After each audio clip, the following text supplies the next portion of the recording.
Terminez le bon, terminez le geek, il reste que la brute.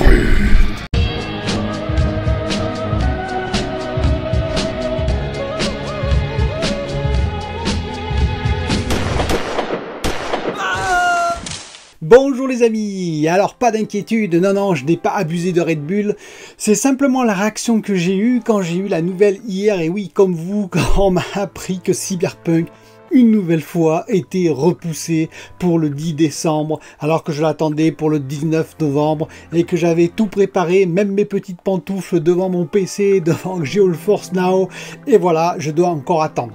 Alors je plaisante parce qu'en fait j'ai toujours dit moi que je préférais que les jeux soient repoussés pour qu'ils soient meilleurs. Par exemple, bah oui, Naughty Dog, hein, parlant de Naughty Dog, avec Last of Us 2 par exemple, il a été repoussé de nombreuses fois, souvenez-vous, et le résultat à la fin, en tout cas pour moi, a été plus qu'excellent, et donc j'en ai été très heureux que Neil Druckmann prenne cette décision, malgré la pression des joueurs hein, qui commençaient à s'impatienter. Donc pour Cyberpunk ce sera exactement pareil, sauf que ce qui me gêne un petit peu là, c'est, on va dire, c'est peut-être parce qu'il y a Stadia qui est rentré dans le jeu. Et oui, il y a des rumeurs comme quoi ce serait à cause de Stadia. Stadia, vous savez, normalement le jeu ne devait sortir qu'en décembre, voire janvier 2021. Et comme j'ai dit, il y a dû avoir des pépettes qui sont arrivées de la part de Google, parce que c'était effectivement pas possible que le jeu sorte en décembre alors qu'il allait sortir sur toutes les autres plateformes le 19 novembre. Vous pensez bien, Stadia aurait pris un sale coup comme on dit, et donc je pense qu'ils ont aligné un peu les bifetons hein, sans doute sous la table. Et comme ils ont aligné les bifetons, oui, Cyberpunk ne peut plus, enfin CD Projekt ne peut plus sortir son jeu le 19 novembre et attendre par exemple, ne serait-ce que 21 jours pour le sortir sur Stadia. Donc cette décision vient peut-être de ce fait-là, ce qui est pas très cool. Alors c'est d'autant pas cool, on va dire, qu'en plus ceux qui vont subir ça, ce sont évidemment les développeurs qui sont quand même un petit peu en crunch hein. Alors on dit que c'est du crunch volontaire, je le précise quand même, il y a en tout cas des employés qui l'ont dit, mais oui, le volontariat a des limites on va dire, et à un moment donné s'il faut encore se retaper 21 jours de boulot on va dire plein tube, ça va faire peut-être beaucoup. Voilà, donc en tout cas cette décision, évidemment elle me fait pas très plaisir, mais je l'ai toujours dit, moi si c'est pour repousser des dates pour que le jeu soit meilleur, ok. Par contre, je précise aussi que Cyberpunk nous ont fait le coup quand même plusieurs fois, et que là on reporte de mois en mois presque. Alors je voudrais dire que il faut qu'ils se méfient quoi. Je veux dire, si on repousse de 6 mois par exemple, il vaut mieux dire voilà, on prend 3 mois de plus, voire 6 mois de plus, tant pis, les joueurs seront tous mécontents sur le coup, mais au moins ça clarifie les choses, et au moins 6 mois après ils peuvent sortir le jeu, ils peuvent finaliser tranquille. Là, j'ai l'impression que voilà, c'est sous répétition, ça se trouve dans 21 jours, ils vont nous dire allez, on prend 15 jours de plus, juste avant Noël. D'autant plus dommage que je vous rappelle qu'en plus, ils ont une communication assez efficace, vous savez, avec les Cyber Day, hein, les Cyberpunk Day, on va dire, entre parenthèses, c'est-à-dire, voilà, toutes les conférences qu'ils ont fait sur les différents thèmes qu'on a vus, hein, par exemple, les gangs et j'en passe, toutes les conférences qui sont hyper intéressantes pour moi. Ça risque de mettre un peu à mal tout ça, puisqu'ils ont annoncé 19 novembre, 19 novembre, 19 novembre, et là, boum, 10 décembre. Bref. Je ne sais pas ce que vous en pensez, mais moi personnellement, bon, allez, je vais leur accorder le bénéfice du doute, comme je vous l'ai dit, et puis on va attendre le 10 décembre bien patiemment. Le deuxième sujet, c'est la conférence de AMD, la conférence que vous avez peut-être vue vous aussi.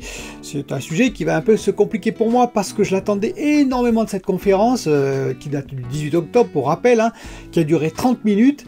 Et comment vous dire, j'en attendais peut-être un peu trop, c'est-à-dire que j'ai été, moi personnellement, un peu déçu. Ça n'en remet pas en cause la qualité des cartes graphiques qui ont été présentées, mais je dirais que j'étais plus hypé en termes de conférence par celle de Nvidia que par celle de AMD. Bon, la suite de Nvidia m'a un peu moins hypé, hein, comme vous tous, je pense, avec ce qui se passe en particulier avec les livraisons des cartes qui sont retardées, voilà, même annulées, on peut le dire quasiment.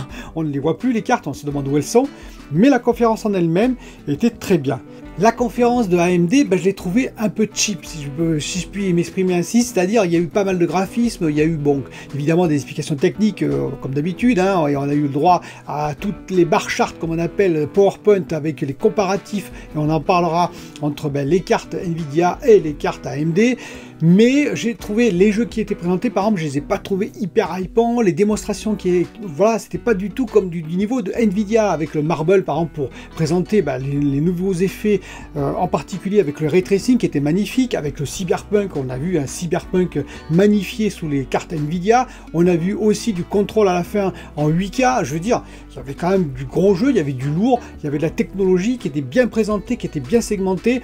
Là, j'ai trouvé tout ça un peu plus brouillon, un peu plus diffus. Je ne sais pas si vous êtes d'accord avec moi ou pas, ça ne remet pas en cause, je répète, les qualités des cartes à venir, qui devront être comparées d'ailleurs avec les cartes Nvidia. Alors on va rentrer un peu plus dans le détail des cartes, en particulier les cartes qu'on a vues, et les 3 cartes qu'on a vues hier, et je vais vous donner mon avis, est-ce que je les prendrai ou pas, vis-à-vis des cartes concurrentes Nvidia qu'on connaît tous, les RTX 3070, 3080 et 3090. Déjà, pour commencer, on va parler un petit peu de l'ambiguïté qu'il y a dans cette conférence. Pour moi, c'est le ray tracing. Et oui, le ray tracing, on en parle beaucoup. Alors, certains disent que ça sert à rien, d'autres disent que c'est très important. Mais quand même, je trouve que AMD a été un peu flou à ce sujet. Je vous rappelle que le ray tracing a été introduit dans le RDNA 2 en particulier. Donc, ça est arrivé dans la next-gen, comme on connaît dans les consoles, mais aussi, bien entendu, dans les nouveaux GPU d'AMD. Sauf que c'est un peu flou, c'est-à-dire quel est le niveau de puissance du ray tracing dans ces nouvelles cartes. Nvidia, eux, ont été très clairs, bien entendu, puisque c'est leur, on va dire, leur fer de lance. Ils avaient déjà introduit ça dans la précédente génération. Dans cette nouvelle génération, ils l'ont fortement amélioré et ils l'ont montré avec Marble, par exemple, la démonstration de Marble qui était magnifique, avec Cyberpunk aussi. Rappelez-vous les images de Cyberpunk. Là, on n'a pas eu du tout ça dans les jeux qu'on nous a présentés. Je trouvais même les jeux assez pauvres, entre guillemets, en termes de présentation par rapport à ce que nous a présenté Nvidia. Je vous rappelle le contrôle, par exemple, sur la 6900 en fin de conférence, qui était assez magnifique en 8K quand même, et tout ça pour dire qu'il y a un flou sur le ray tracing côté AMD. Il y a également un flou pour moi côté DLSS 2.0, vous savez le DLSS 2.0, donc l'amélioration par le upscaling pour passer par exemple de 1440p en 4K sans calcul supplémentaire grâce à l'IA donc du DLSS 2.0 et qui donne des résultats aussi bons, on va dire que si on était en 4K natif par exemple, ou de passer du 4K au 8K, eh bien, on va dire AMD a un système un peu équivalent qui s'appelle le Fidelity, mais je dirais qu'on ne sait pas trop le niveau de résolution de ce Fidelity par rapport au DLSS, il n'y a pas eu de comparatif de fait vraiment. C'est encore un peu flou, on en saura plus j'espère dans les semaines à venir. Alors à noter quand même que le Fidelity a un avantage sur le DLSS, c'est que visiblement il serait directement utilisable plutôt sur les jeux, contrairement au DLSS qui lui doit être programmé par les développeurs, il doit être utilisé par les développeurs. Mais on ne sait pas trop le niveau de ce Fidelity vis-à-vis du DLSS et ce qu'il est capable ou non de faire. Bon, je ne parle pas du broadcast aussi, vous savez le broadcast de Nvidia, que c'était très intéressant pour tout ce qui est stream, les streamers, pour les gens qui font du YouTube comme moi, qui permet simplement de faire du fond vert sans fond vert, qui permet aussi, et ça c'est très intéressant, de faire des suivis de caméra sans avoir une caméra qui suit les mouvements, qui permet aussi d'améliorer, on va dire, en termes d'acoustique, tout ce qui est les bruits, etc., les bruits parasites qu'on peut éliminer. Donc voilà, donc j'ai trouvé plein on va dire, d'avantages au broadcast de Nvidia que je n'ai pas retrouvé pour l'instant dans les cartes AMD, mais je reconnais que c'est très particulier. Et maintenant, si on rentrait un peu plus en détail sur les cartes, on a la 6800. La 6800, elle est bien là pour concurrencer laquelle, bien sûr, la RTX 3070. En fait, il montre un graphique où, grosso modo, elle semble supérieure à la RTX 2080 Ti. Je dis bien semble supérieure, ce restera à vérifier. Contrairement à la RTX 3070, où ça a été démontré qu'elle était l'équivalent à peu près de la RTX 2080 Ti. Donc, elle est supérieure théoriquement à la 3070, la 6800.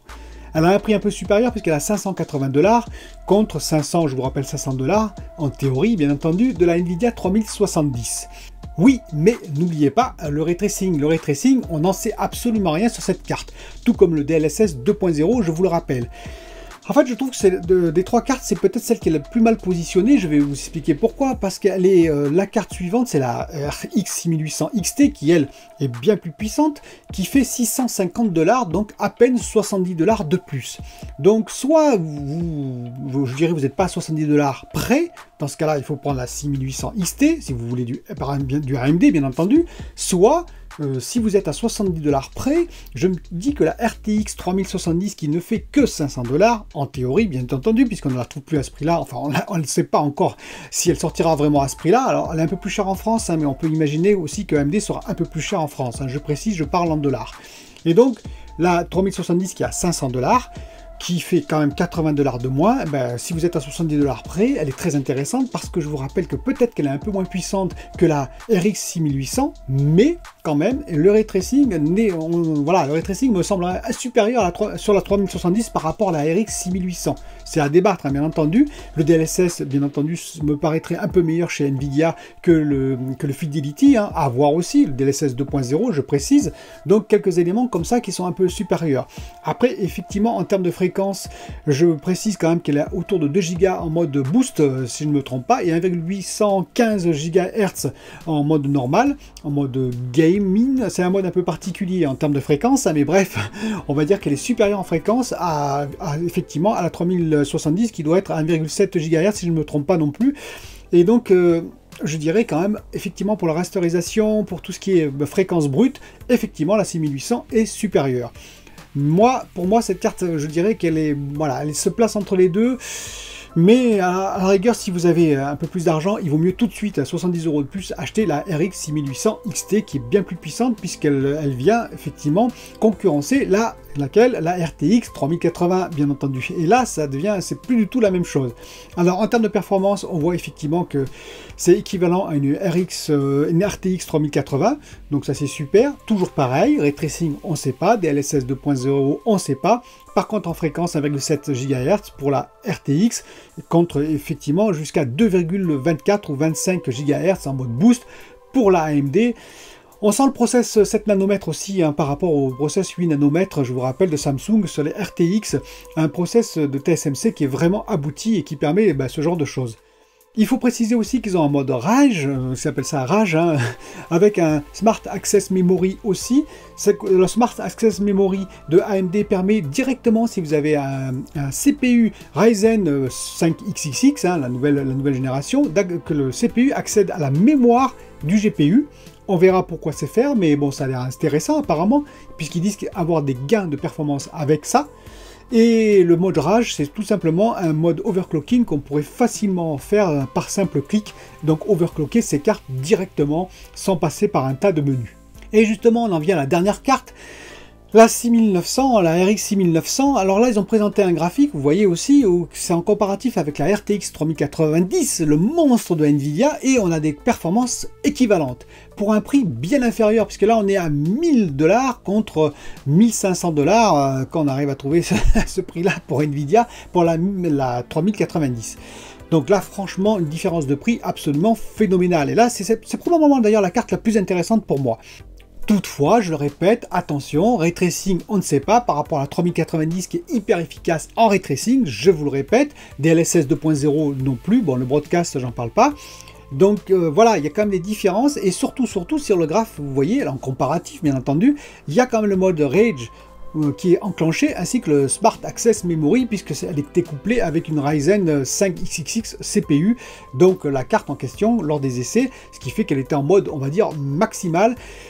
Contrairement, on va dire, aux essais qu'on fait au moment de la conférence de Nvidia, qu'on fait Nvidia avec la 3090, où ils n'avaient pas de overclocking sur leur carte apparemment.